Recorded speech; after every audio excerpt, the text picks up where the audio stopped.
So that brings us to our next thing. And let me see. Shadow and Act exclusively learned from studios that writer Ta-Nehisi Coates will be working on an upcoming Superman feature film from the DC Films and Warner Brothers. The film is into very early development. There's no start or release date anywhere. But J.J. Abrams and his company Bad Robot will be producing this feature. Obviously, once this was announced, there was a million questions on the internet. People started throwing out their own pitches. But how do you guys feel about this news of Ta-Nehisi Coates and J.J. Abrams working on a Superman film? The name J.J. Abrams worries me. I like everything else but that. And So- if you want my references, Star Trek and Star Wars. No. I'll give you the Star Wars. You better pull back on the Star Trek because I like the new. Outside the having some issues with the second film, I actually enjoy the first one and then in Beyond. So here's his rebuttal of Star Trek. I actually enjoy. I'm with Kyle on this one. I really, I've only seen the first two, but I really like that first Star Trek. And I'm even, and the third one's directed by my The third one's awesome. I rewatched it twice in the last 2 weeks.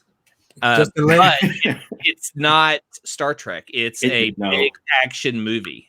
No, it's Star Trek because it's our crew. I mean, it's what Star Trek should have been. Star Trek is about science, and there is like nothing in any of these three movies that's even close to it. Are you high? It's like it's no different than watching a Next Generation or a DS9. It's exactly about science. You know, we're learning the fact that you have Scotty just being able to teleport, onto a warp-based ship. You know, that last third episode, they're in a space station in the farthest reaches of the universe. They go through the thing, they get knocked down onto a planet. Enterprise gets destroyed. You realize that the original crew from the original Warp 4 ship has been mutated into a new freaking alien race, and they want to use some black disease to wipe out the human race. And there is not science. My favorite character moment is when Captain Kirk loves the Beastie Boys. That was amazing. That's one of my favorite scenes still. It's like, I am sorry. It's like, oh, that's a good choice. And you just see everybody starting to get in the beat, and they're using the frequency to destroy all the drones, and they're just flying around, and you have the base. Yeah, and they say, we got the frequency, launch it, and then basically you see all the drones just get wiped out like a big solar flare along the dish of the new space station. Don't get me into this movie. Like, you want your freaking Fast and Furious? You're not knocking J.J. Abrams' Star Trek. I love when he reshot Wrath of Khan. That was a good one too. Okay, that part I'll give you. That part was stupid, but that was that was the whole film. When I saw the headline, I was on a similar boat as Clay, but then I think J.J. Abrams is not one of my favorite directors. I think he's very good at directing, but I don't think he's one of his movies are not my favorites. But he makes great copies. He's like Xerox. Well, no. Listen, hold on. As the producer, are you pointing the bubble here next to you? No, I was trying to point at Clay. Yeah, I think as a producer, I think J.J. Abrams is really good. I think Bad Robot is a great producing company. He just needs to not be involved in any part of the story, or insert himself. I mean, I think he has a tendency to do that. If it truly is, he's just producing this and stepping back. I'll give you that. I also feel that it's the studios that insert him in there because of his name recognition. Yeah. But as from everything I've seen, and I had like any good nerd out there, I've been talking to people about this stuff. J.J. Abrams and his producing company, I don't think we've ever heard anything bad about treatment of people or anything like that. No, not yet. They're very good about giving opportunities to diverse creators. So I'm on board with all that stuff. I really like J.J. Abrams. I think he's done a great job there.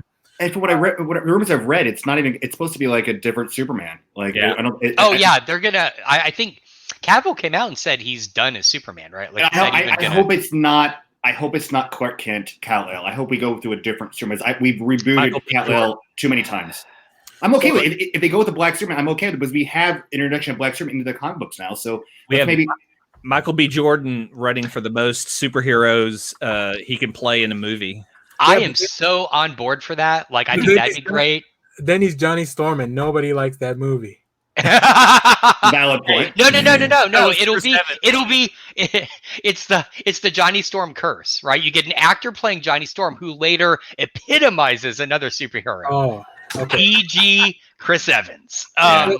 So I wouldn't have an issue. I think it would be actually pretty interesting to have Ta-Nehisi Coates writing Clark Kent. Oh, I am so into that. I think he's going to bring a Um, lens to the idea of an outsider. kind of like what he's doing with Captain America, which Well- like as far as like symbolism. Can we have Clark Kent? Here's the. I'm going to throw this out because we were just talking about Lois and Superman and Lois.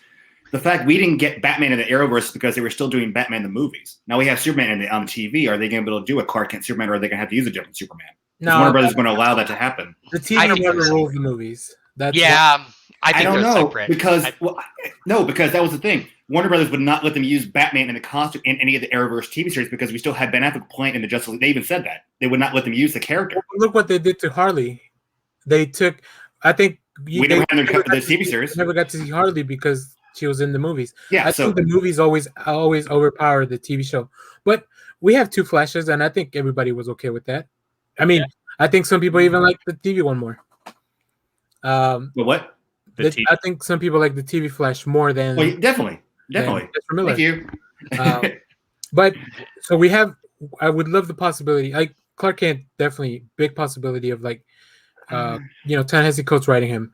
We also know Calvin Ellis, aka President Superman, that I believe Grant Morrison created. That sounds very Grant Morrison. Yeah, It Grant does. Morrison and Doug Mann created on Final Crisis #7. He's from Earth 23. I would love a multiversity type of thing too. Like I know it's really way out there, but if I see Captain Carrot Yes.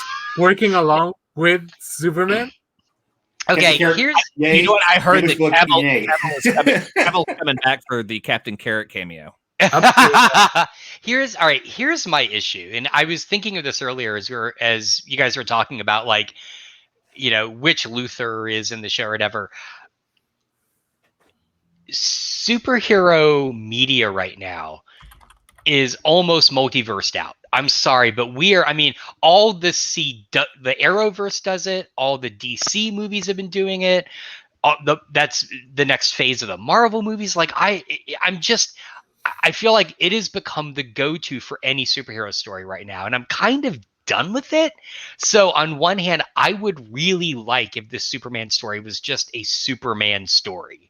No, Just I'm okay with that. Give I'm me okay a with that. Superman story. That's But see, I'm against Josh on this because I've been wanting the multiverse to pop into this in the cinematic universe. So I'm looking forward to seeing because that opens the possibilities of more stuff, more stories to be told, and characters to be brought in. It's how we can, it's how we can bring the FF and X-Men into the MCU and have them cross As over. long as it's not the main story. There you and go.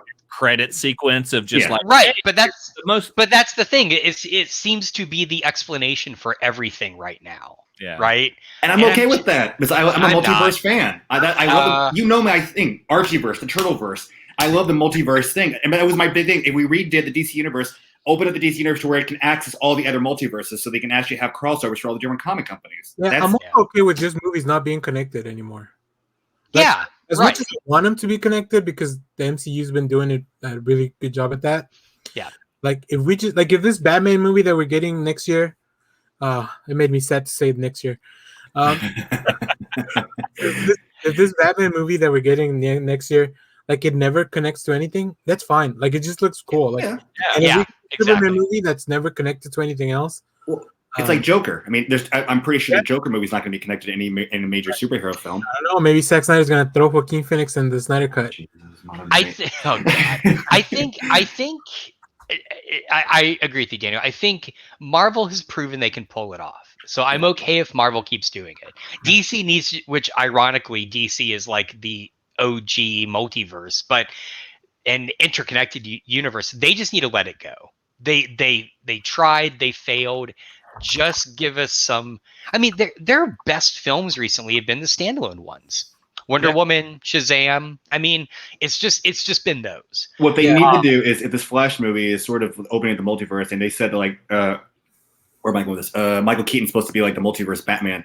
Have him act as the Watcher, looking over the different one standalone films of the DC. And basically, like, have the DC franchise be like a what if universe. Like we have this universe, we have this universe, and he's kind of the guy who kind of oversees everything. Well, wouldn't that be the Phantom Stranger? Wouldn't you put him in that role? He's not. I don't know because Well, I guess he was in the Swamp Thing series. Yeah, but he was also a different Phantom Stranger in CW.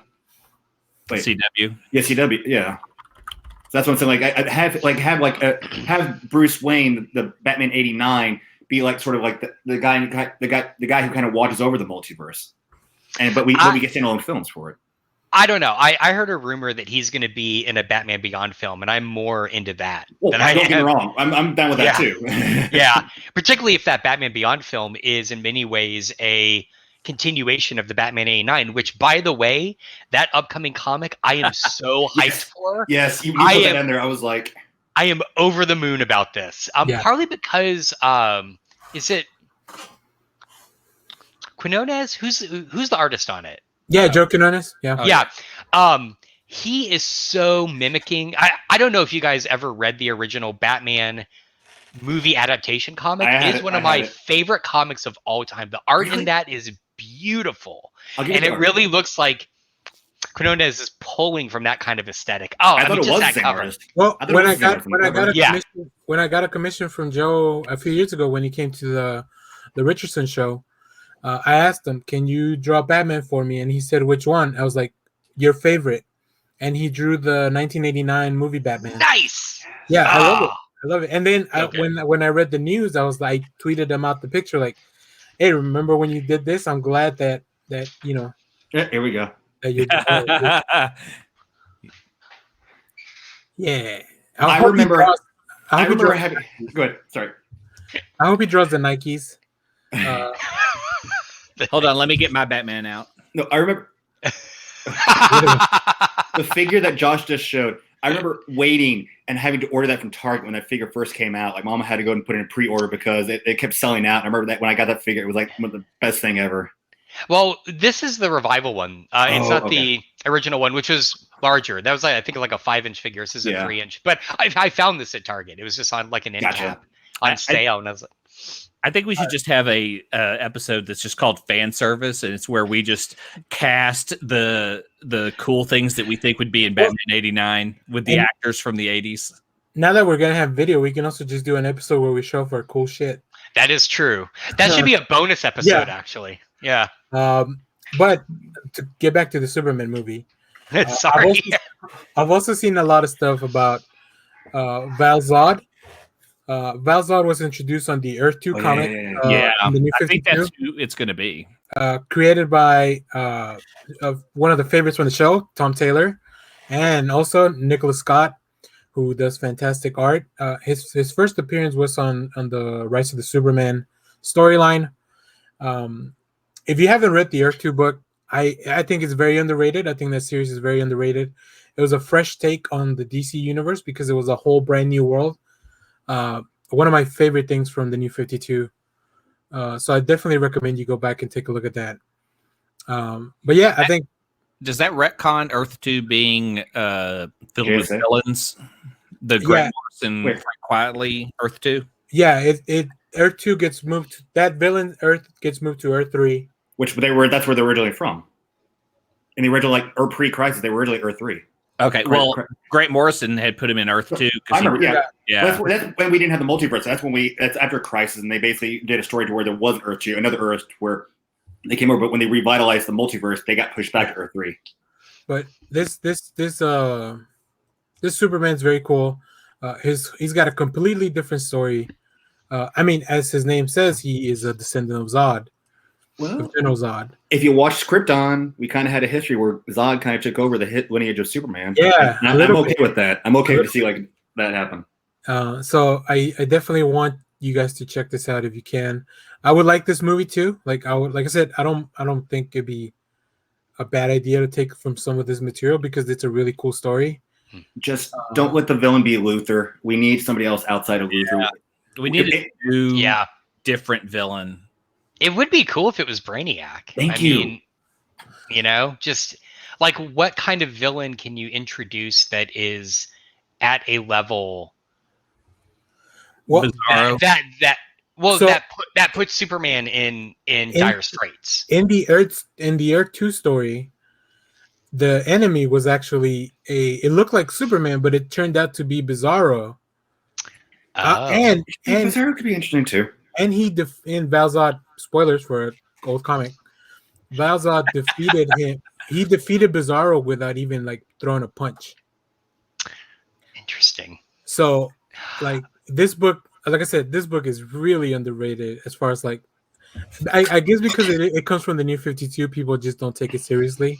Yeah. But Tom Taylor wrote it, which I didn't know who Tom Taylor was back then, as I know now that he's one of my favorite writers. Oh, so this reminds me of one more thing about the pilot I wanted to bring up. There were so many Christopher Reeves era references, like when he's freezes the water to cool down the tank and kind of all that stuff. Until the very last shot, and it was clear this is not the case, I was almost convinced the enemy was Nuclear Man. Yes. All right, that wasn't just me then, right? It's always in a thought nuclear plant. It was somebody with equal powers. I'm like, oh God, they're doing Nuclear Man, Yeah, the worst Superman movie. I thought so too. I was like, they're gonna revitalize this enemy. Yeah. I mean, it's somebody's worst Superman is somebody's favorite Superman. So Yeah. Exactly. Yeah. Okay. All right. Is there any more that we want to talk about on this movie? But overall, I'm very excited for more superhero movies, regardless. But I would love to hear some dream casting for it, though. That's not Michael B. Jordan. No, Michael B. Jordan. That's surrounded. Who's his Lois? Who's his Perry? You know who else would be good? Jonathan Majors from Lovecraft Country. I know he's already Kang. Oh Yeah. wow, yeah, Good one. But that like would be good. that dude is built solid. Which also, I mean, if you watch Creed, we know Michael B. Jordan is like a big dude. Okay, but would you rather have Idris Elba Superman or Michael B. Jordan? Too old. Really? You know what? Idris Elba could be a cool Kingdom Come Superman. That I would give. I could see that. He's more of he's too older to be the Superman. I when you do Superman, you got to be younger. I wish I wish I look as good as Idris Elba. He could be a Batman on Earth too. He could be a Batman to a Michael B. Jordan Superman. Nope. Idris Elba will be Perry White. Yes. Yeah. Oh, that's cool. God damn, what a waste. And again, that brings me back to J.J. Abrams wasting him in Star Trek. I think putting him on there, all that makeup really hindered that ruined it. What? It did not. He was fine as a villain. Man, you're just hating too much, man. Ooh, what? Go watch The Wire, man. Watch that guy work and really do some evil, and then you have a chance to put him in Star Trek, and you put this shit over his face. And what if? Oh, sorry. No, you just can't tell who he is. Nah. What if Idris Elba is Jonathan Kent? Oh, that could work too. Honestly, being the person who raised Clark, okay. No, I would go with someone else. I would go with someone else who already has ties as a father in other things, so that the casting would be a lot closer. I don't know. I'm going to come up with the dream cast. I'll put my Justice League for this Earth 2 movie. Yeah, that'd be cool. Right, maybe we can tweet that out, or we can talk about it next week too. Well, the Earth 2, it wasn't all. Were they all African American, or was it multiracial? It's really. I mean, it depends, because the Earth 23 stuff, it's really diverse. Okay. Earth 2, it's kind of like they all have a little twist, or they're a completely different person. Okay. Like Batman on Earth 2, Batman ends up being Dick Grayson. So yeah, and then like Wonder Woman, because Wonder Woman and Batman and Superman, they all died. I think this was the JS8 Earth 2 comic book. You're talking about, right? No, I'm talking about the New 52 Earth 2. Which was JS8. Oh, I guess they call themselves the Justice. They call themselves New Wonders. This is the one where Superman, Wonder Woman, and Batman died, keeping Darkseid from, and then you had him. Okay, yeah. And then that's how where Alan Scott's gay and gets his powers from like the trees and everything, and you have Jay Garrick. He becomes an avatar of the Green. Okay, yeah, that actually read some of those. They weren't bad. Okay. I liked it. People are like, "What the fuck are you talking about?" I'm so confused right now, but that's fine. You're not supposed to be confused. You're part of the podcast. We may have to do an episode just on Earth 2. Yeah, that'd be cool. I'm down for that. I'm okay with that. Get your whiteboards ready for all the connections. So in 1989, this character went here. Yeah, because he's gonna have so much yarn in his room.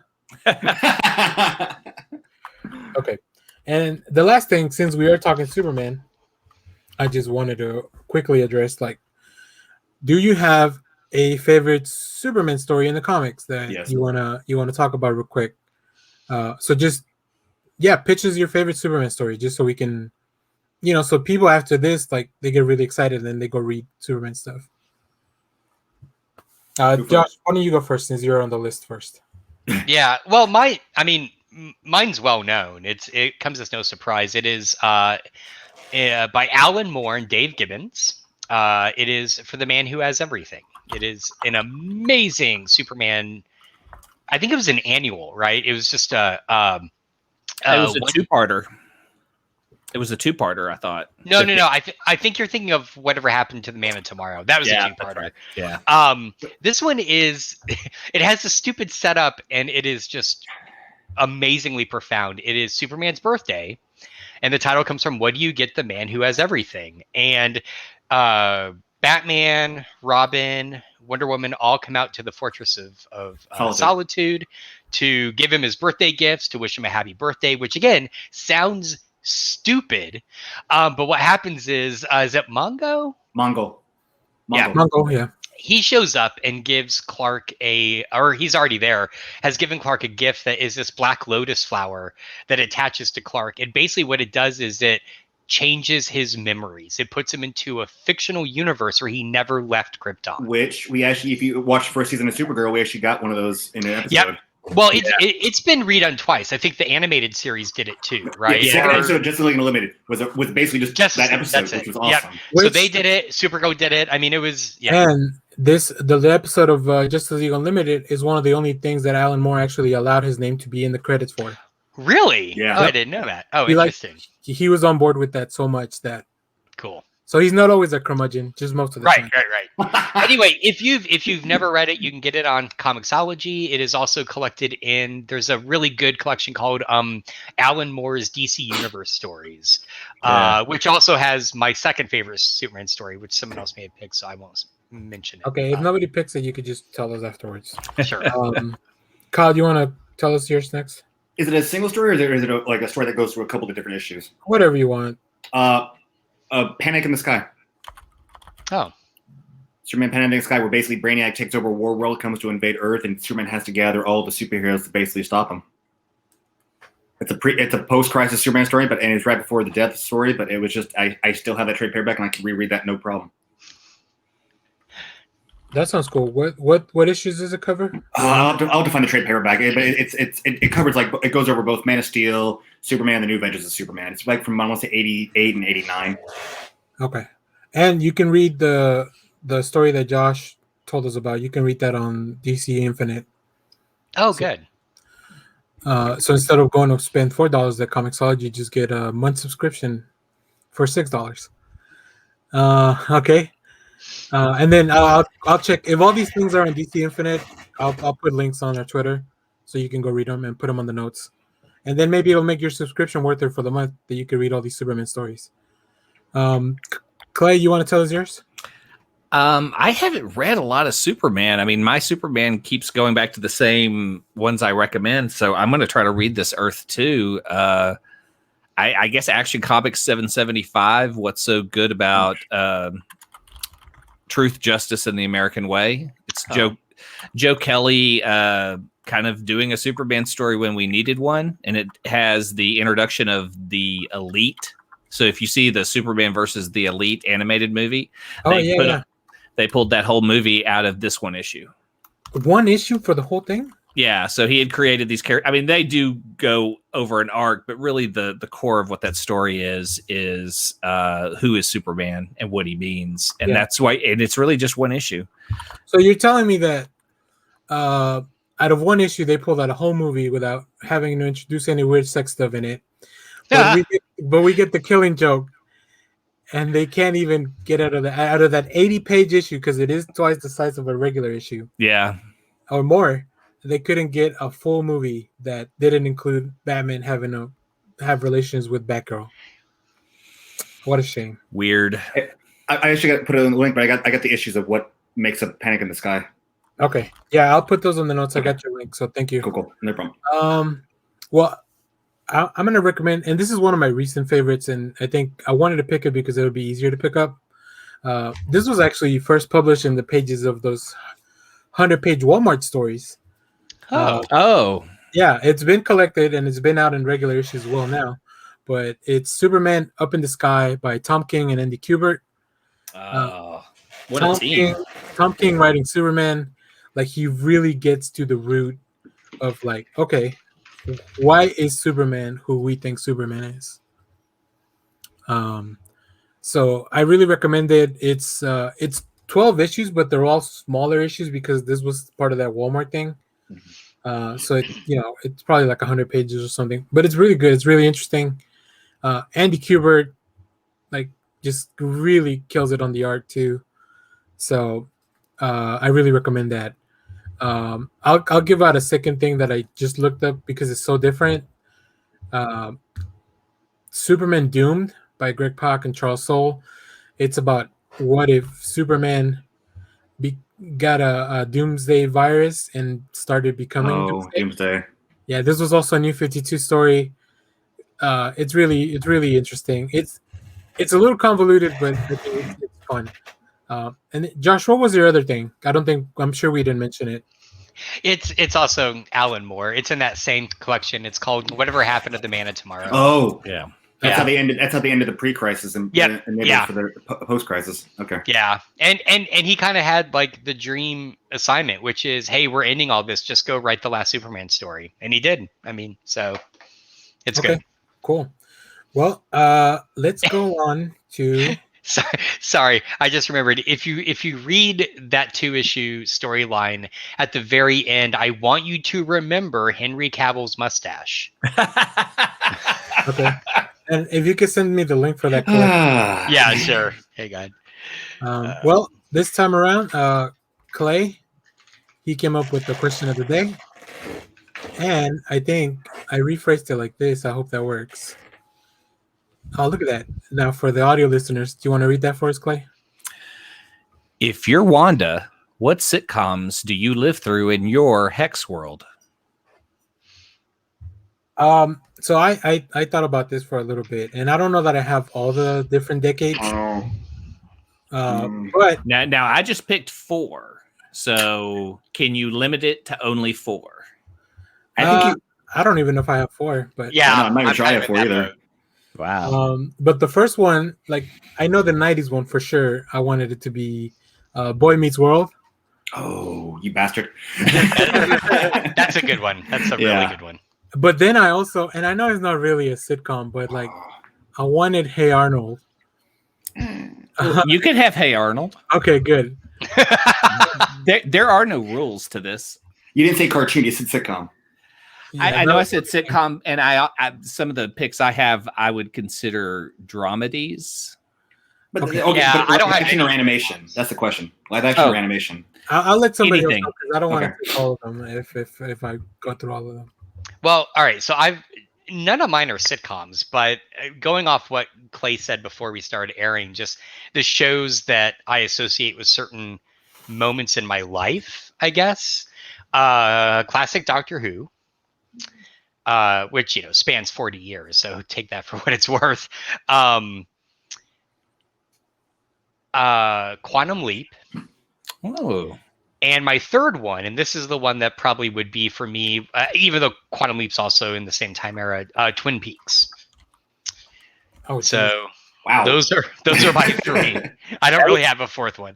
Twin Peaks would be even weirder in your mind trying to live through it and then write what you think David Lynch would write. Yeah. It's going to come back out the other end perfectly normal. So. Okay. Who wants to go next? I can go. Kyle looks like he's in deep thought. Yeah. He's like, I'm not sure if Dukes of Hazzard is the right show. Oh, shut up. It was Love Boat, bastard. I went with my dramedy is Good Times. Okay. Yeah. I mean, really, I wanted to put like all the Norman Lear shows in there because there was they would just when I was young, I would stay with my grandparents and my grandfather would just put on All in the Family, Jefferson. Yeah, they all kind of ran together, All in the Family, Jeffersons, Good Time, Sanford and Son. I mean, there was just a block of that. One day at a time. But Good Times was one I always related to because the dad was in the first season and then never showed up again. Oh. What? No, he was in the first two or three seasons. Oh, No, he was in the Oh first couple God, seasons. that's so heartbreaking. Oh jeez. Clay's wrong. He was in the Well, first couple seasons. whether he's right or not, it was kind of a downer. I'm gonna call Petey him on this one. You stop slandering that father, Clay. Oh shit! Come on, he went to go on playing the Admiral in the West Wing. Oh, okay. Well, while Clay gets back, I'll do my other two, and then we'll Go for it. I'll wrap up with Kyle. Yeah. And I think this would be just interesting. 30 Rock. Oh, yeah. I think that would just be a really, really weird world. So like meta upon meta? Yeah, I think Okay. so. And 30 Rock is really full of like unlikable characters overall. Like I don't think anyone, like as much as you want to root for Liz Lemon, she's also not the best person either. Yeah. So and then the last one, it would be Arrested Development. Oh yeah. Mainly just so I can have the narration over my whole life. And then maybe I'll meet a Tobias Funke like character, which Josh is in my sitcom. Yeah, exactly. I'm also a never nude, so there you go. I got five. Okay. Do we wait for Clay or? No, go ahead, Kyle. I'm gonna tag team on with Daniel this one. Boy Meets World. That's still one of my all-time favorite shows. We'll be neighbors. Yeah. Home Improvement. Parks and Rec. What was I just saying? It was Home Improvement. I forgot. I just dropped one, but the other one is it would be sci-fi. It'd be Enterprise. That's my favorite Star Trek series. I like the fact that it's the bridging gap, kind of like where we are in society and how futuristic we get into, like, let's say the Kirk verse. And so it's like you're in this spaceship. It's the first Warp 5 spaceship, but you're still almost kind of like 21st century. The fact that you have what do you call it? Scott Bakula's character talking about water polo. That's not something you ever hear them talking Kirk's era. So it's like there's still 20th century influence in this show, and it's the first time they're expanding out into the universe. So it's like I don't know. I really love that series. So yeah, it'd be Home Improvement, Boy Meets World, Parks and Rec, and Enterprise. Okay. I had one more, but I just blanked on it. Fuck. I guess I do have a sitcom for my fourth. It'd be the Drew Carey Show. Well, that's a good one. Nice. Yeah. Which is so hard to find. It's impossible to find. I want to rewatch it, and it's like I can't find it anywhere. Sorry. Fifth one was Goldberg's. Oh, cool. Yeah, I mean, that makes sense. Adam Goldberg is me in that show. I hate to say it, but I'm the one who is always defending. I still defend GoBots. I'm the one who had all his toys. I'm the one that was almost to an extent. I feel like that's going to be the title of your autobiography. Still defending the GoBots. Yeah. Hold on. And we are back. And before we do our recommendations, Clay wants to finish off his list for the question of the day. We had technical difficulties, which I forgot. I did pick a picture and I forgot to upload it here. But go ahead, Clay. Give us the rest of your sitcom. My four Wanda shows are Good Times, Sanford and Son, Okay. Facts of Life, and Spaced. Okay. I've never seen Space, but I keep hearing so much. Oh God, you gotta watch it. It's so good, especially if you like Edgar Wright stuff. We need to do an episode of what hasn't Daniel seen, TV and movie based. It's gonna be 20 hours long, and we just make him sit here and watch it live. That's like a Pulp Max Fiction series. episode. Max series episodes. We should just have a reaction video of you watching Pulp Fiction for the first time. Maybe it's never going to happen. I think we're done. Why try anymore? It's never going to happen. Now that we have this platform, the world is our oyster. We can do whatever we want. The world is our oyster. I was going to say that I will do a very best episode of the Facts of Life for everyone. Hell yeah, I'm down for that. If the people want it, yeah. If the people want it, they don't want it. It's gonna be like the garnish that comes with all your plates. Like you don't need that, but it's still on there. I have dozens of people who love my 2D fan fiction. Wait, I think it is also. Oh wait, wow! I had to process that. I thought you meant 2-dimensional. Yeah, I was like, "What's 2D for me?" Oh God, we're gonna kill Clay again. All right. Well, now let's move on to recommendations. I love these banners. God. They're so cool. I am 1,000,000,000% into this. This is great. Okay. Now, you know what? Let me go ahead and get it started because I only have one thing that I want to recommend, and it's a comic that's not even out yet. Oh God, not that book. That's Silence of the Lambs, isn't it? It's no. It's no, not you, Clay. That's yeah. Oh, okay. Lambs. My bad. Well, I guess I have two things. First of all, I'll show you guys. Since we do have audio, I want to recommend that you go to Instagram and you follow the artist name Divine Immortality, aka Ariel Diaz. Whoa. I got 2 commissions. Wow. Last week she was at Sanctuary, and I've wanted to get a commission from her for a long time, since last year, because it was going to be the first time she was at Fan Expo Dallas, but then everything got canceled. So then the store owner told me she was coming. Now I still don't want to go hang out at a comic shop for a long time because pandemic. But I asked, like, hey, can you ask her if she can give me some commissions? So he's like, yeah. I mean, like, I got the list prices and stuff, and I was like, I'm just gonna go ahead and get 2 things because I don't know whenever we'll get back to my commission budget. It's got some stuff in it because I haven't got stuff in the whole year. So yeah, I wanted to get that. So give Ariel a follow. I'll drop the link. She's very good. She's local artist here too from the area. And yeah, her stuff is beautiful. So I'll put a link to her Instagram and stuff, and hopefully, if you guys want to get a commission, you can get something. That's cool. I just added her. The other thing I want to talk about, and like I said, this is a comic book that I know nothing about.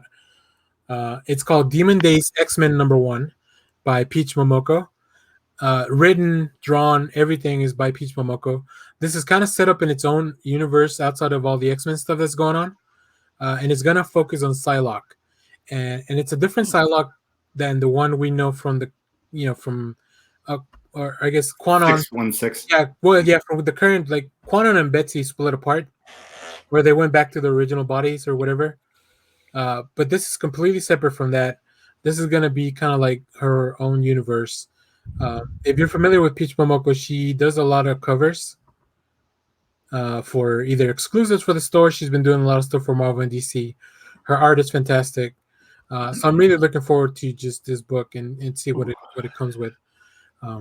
Yeah, but that's it. Just go get Demon Days X-Men #1, and then let me know what you think. I'll talk about it more on the show probably next time.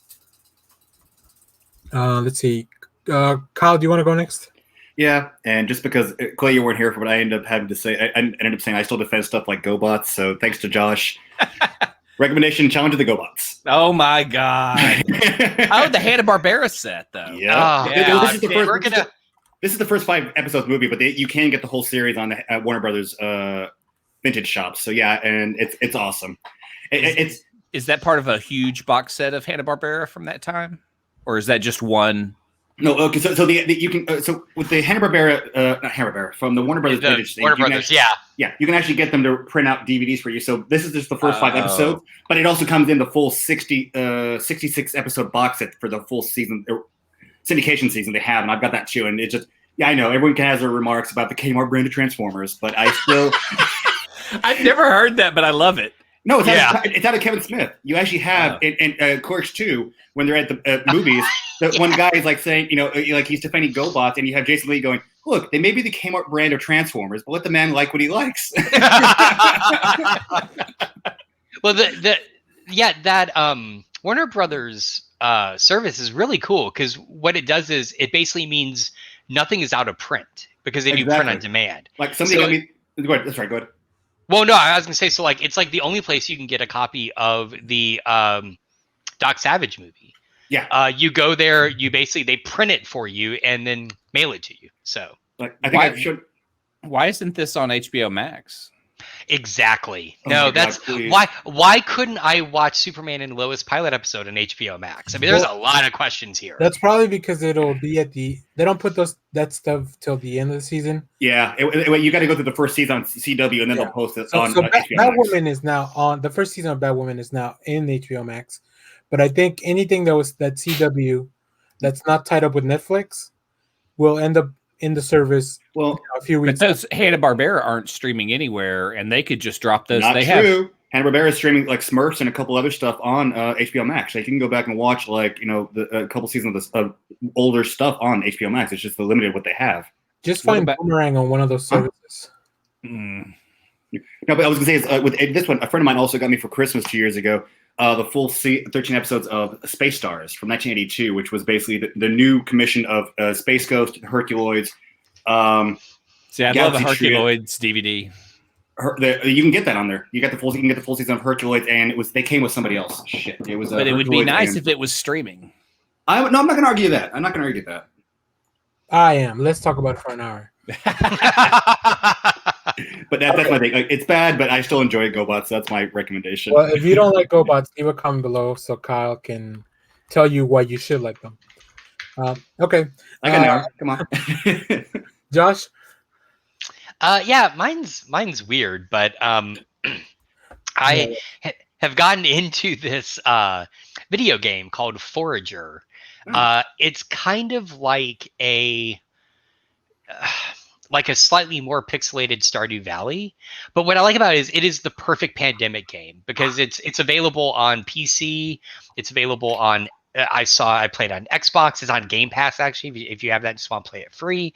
It's available on mobile. I've actually been using it with my new Razer Kishi controller. And it's a survival game. But as I'm getting more and more into it, what I really like is how it plays with ideas of ecology. And as you progress, you unlock extras. And the extras are things like there's a really wonderful kind of autobiographical story about how it's made by one guy about how he created the game. I just unlocked the first comic in the game that kind of provides a bit of backstory to the character that you're playing. Tons of fun. On mobile, it's $8 for the full game. That's it.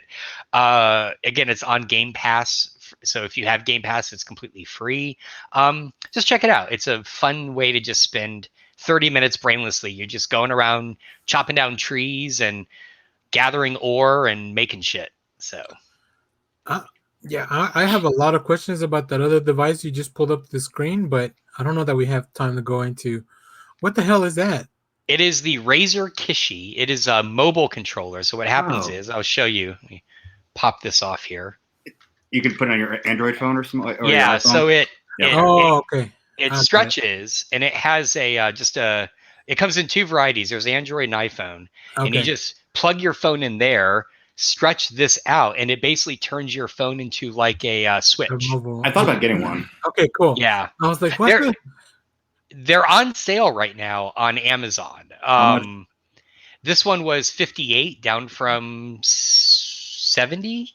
Okay. And then yeah, so definitely worth getting. I mean, it makes playing mobile games, instead of having the weird touch controller, it just feels much more natural. Oh, to it'd me. be nice to play Among Us with that if you play mobile. Oh yeah, certainly.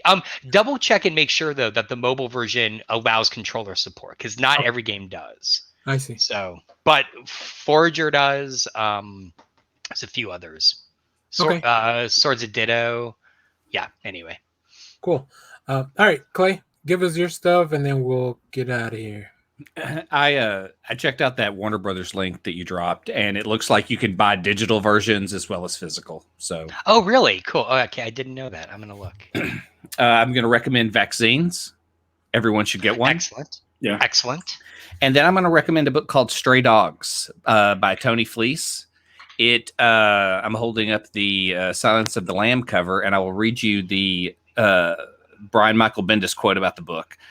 My favorite thing about comics is when someone shows you something you didn't know you needed. The Secret Life of Pets meets Seven.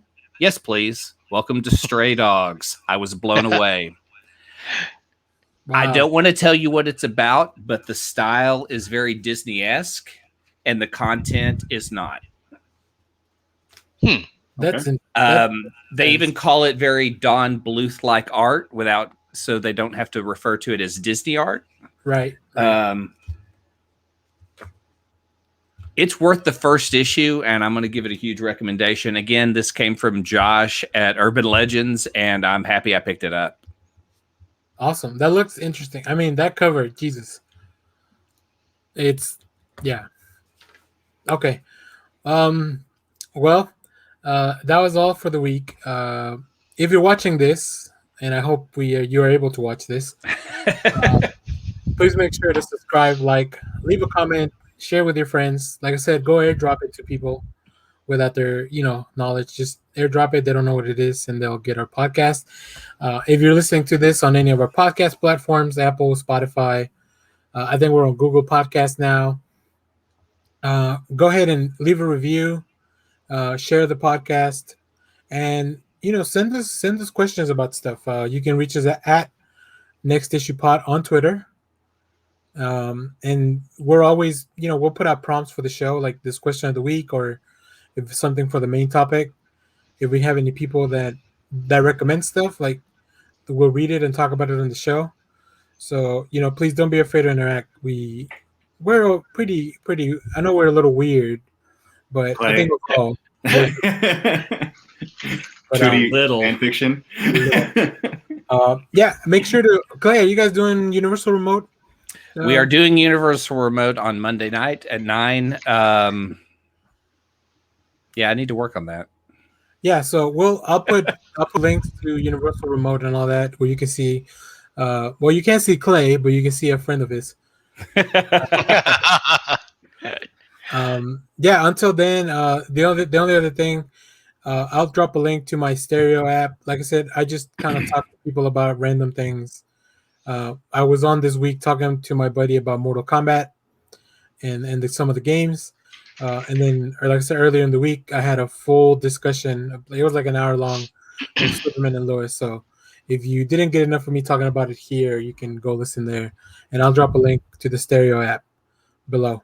But until then, thanks for watching and keep reading comics. Hail Bebo. Bieber loves you. And now people can actually see you guys doing this. All right.